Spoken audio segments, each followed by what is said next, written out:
Coming up on Fernand's live show Extra. Rather, we were trying to imagine the Dolby as if it maybe had once been one of those grand ladies of cinema of old, because I really like the problem-solving aspect of executing designs. It's often about things that were really a challenge to build or figure out, right? Put them at tables, space them out. It looks grand. It doesn't look awkward. But all of a sudden, you put a table and a centerpiece in, and it feels like a luxurious ballroom. Hello, party people. Welcome to Fernand's live show Extra. This is a sidecar to the big show that is Fernand's live show, featuring extended interviews with key people in the industry that make the show happen. Joining me on this episode is the creative mind behind the gorgeous gold Art Deco look and feel of this year's Oscars, the multi-award winning production designer Alana Billingsley. 7 previous Oscar ceremonies, the Emmys, the Golden Globes, the CMAs.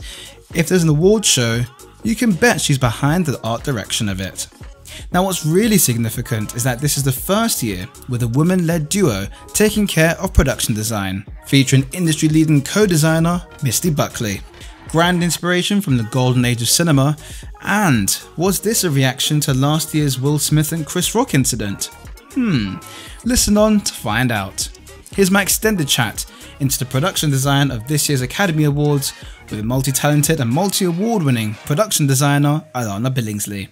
You're listening to Fernand's live show Extra, going behind the scenes of live TV. Take me all the way back to the beginning. How did your involvement with the Academy all begin? I've been art directing the show since 2018, I think, if memory serves. So I came in as an art director to support a whole host of very talented designers who have preceded me on the show. And this year, because I was working with a director and producing team I was very familiar with, they invited me to join Misty Buckley in the design chair. So I have a lot of familiarity with the show. It was Misty's first time on the show. And I think it was through that connection, through my experience with the project and her, just exquisite design sensibility that led me to have the opportunity to share the experience of designing with her. We'll touch on your involvement with the Academy Awards, because you've been involved with quite a few of them. Tell me a little bit more about the synergy and the fusion of you and Misty. How did it begin and how did it play out? So this wasn't the first time we had the opportunity to collaborate. She also works in the live television space, and we have crossed paths before on a Christmas special that we did for Casey Musgraves for Amazon. And I worked in collaboration with another art director to supervise some scenery for the Grammy Awards that she did in 2020. So I adore her. I adore her sensibility. And so we had worked together before. She just was new to this particular project. So our first kickoff conversation was a little excited, giddy celebration, and then just a lot of learning, because I had only worked with her in a strictly, assisting capacity, not really in a peer-to-peer kind of creative capacity. But she really has such an excellent vision. I kind of tried to just assist and support her as best I could. And I think that us covering 2 different time zones with all of production being based out of Los Angeles, it was a benefit to the show to have somebody who was really working on the production clock. And then she and I would collaborate in early mornings and late at night. So we kind of had a round-the-clock effort. And would you say that round-the-clock effort, I guess you pretty much touched on it, was it easier, or was it a bit more of a case of essentially wall-to-wall program, wall-to-wall developments and discussion and all of that? Oh, I think it's not any more or less than any time I've done that show in the past. It is always a little bit wall-to-wall. But it was sort of a thrill to always know that, you might wake up to something really quite brilliant in your inbox. Excellent. Brilliant. You've worked on quite a few different Oscars, and this year has a bit more sort of a classic design of sorts. Tell me a little bit about the inspiration, going obviously quite Art Deco, and how did it all spark and come together? So Misty and I really set out with a brief to celebrate cinema It was really about just loving on movies and the creators that make them, specifically putting a focus back on the creators themselves.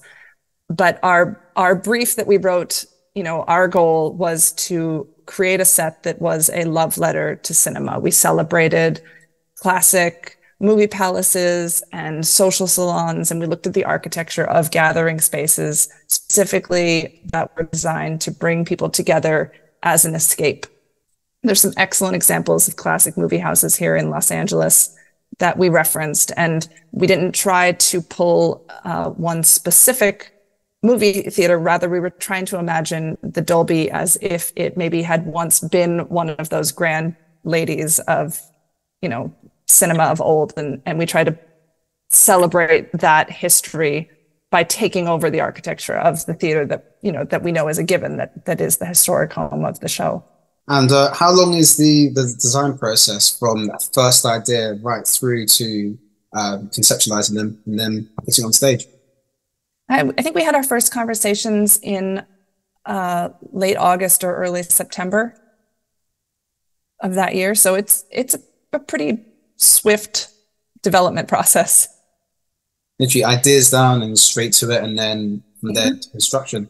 And a lot of back and forth and iterating. First, just a deep dive of research, and we just surround ourselves with like beautiful images that set the tone and the goal for what it is we're trying to achieve, and then we just start putting pencil to paper. Excellent. And how long did the construction take? It was probably about 6 weeks.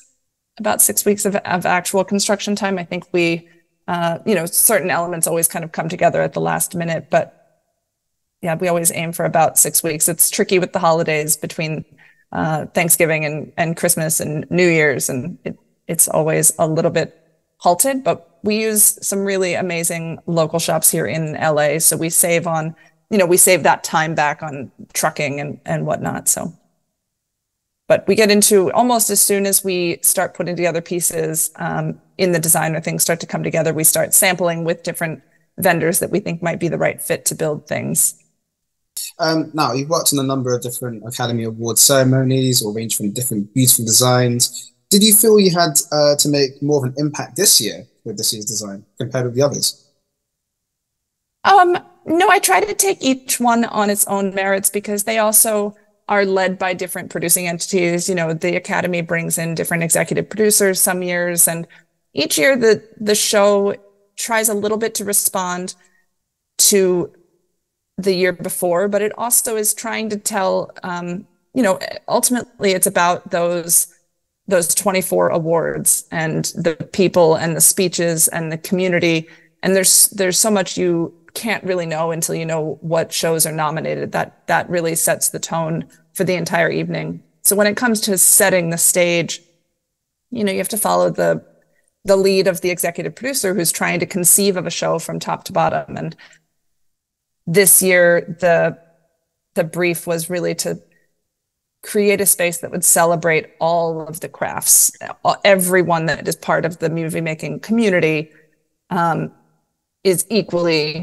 gets equal time and is equally celebrated, and that it's an opportunity to tell the story of people whose work isn't quite as obvious as, actors. You pretty much touched on the executive producer, Ricky Kirshner. Tell me a little bit about working with him and, of course, the director, Glenn Weiss, and juggling all the expectations and requirements, and right through to camera direction, and just the whole synergy of working with such a great team.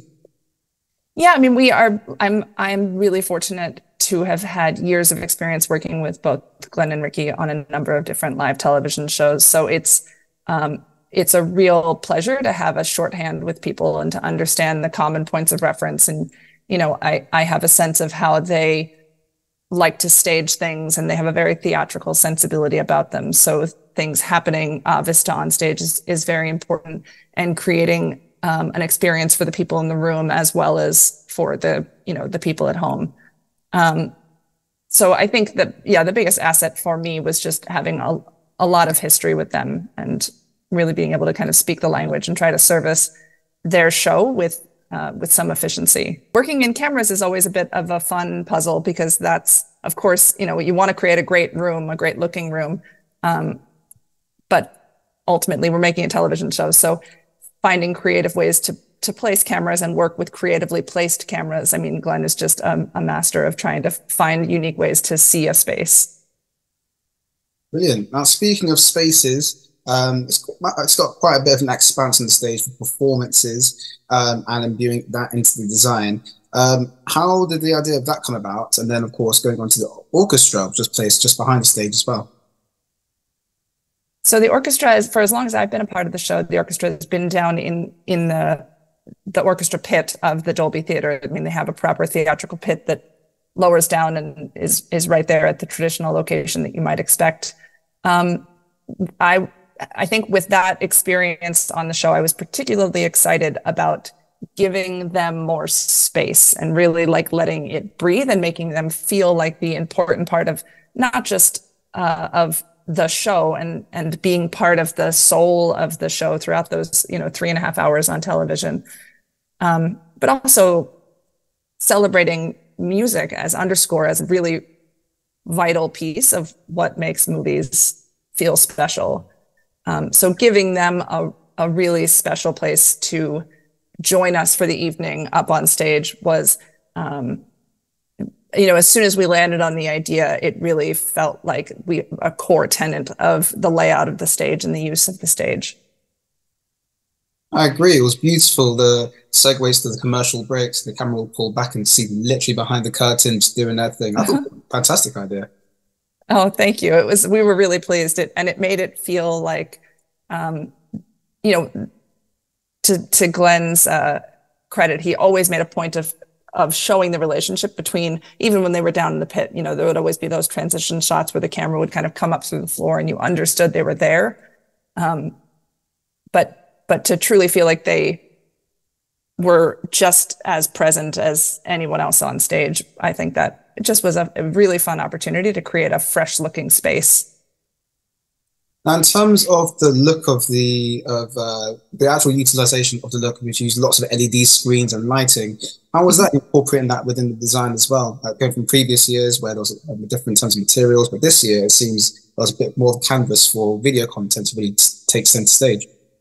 Yeah, I mean, I think that it seems to be a reoccurring theme across a lot of live television. You get a lot of bang for your buck when you have a virtual screen space, but I think we had a lot of success collaborating with Raj Kapoor, who's the screen's content producer. He's just an incredibly creative, collaborative guy who understood exactly what we were trying to achieve on the stage and then helped develop these virtual canvases that gave some life to the room throughout the evening.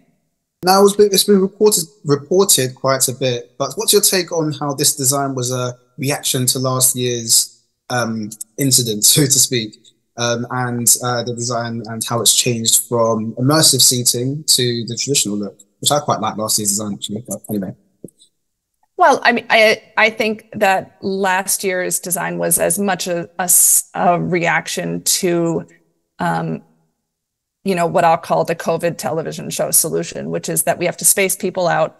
And so in order to space people out and make that look intentional, you seem like the kind of person who has watched enough of these shows to know that that was a really common solution, right? Put them at tables, space them out. It looks grand. It doesn't look awkward. Like if you were to leave 6 feet between every group of 2 chairs, that looks a little self-conscious.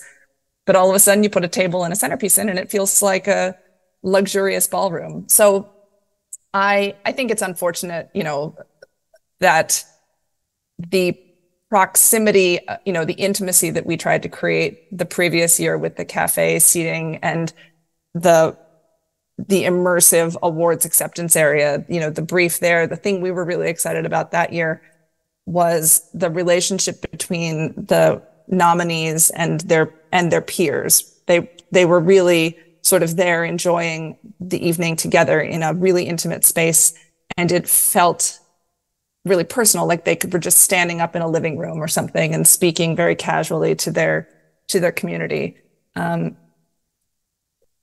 know, unfortunately, that proximity didn't work out, but that was that was completely, I don't know, it's just what happens sometimes. I can't say we didn't use that as a reason to do something differently. We just simply could now go back to the theatrical seating that maximizes the guests that can participate in the event. And so that's what we did. So then we were back to the brief where we, had to mostly live on stage.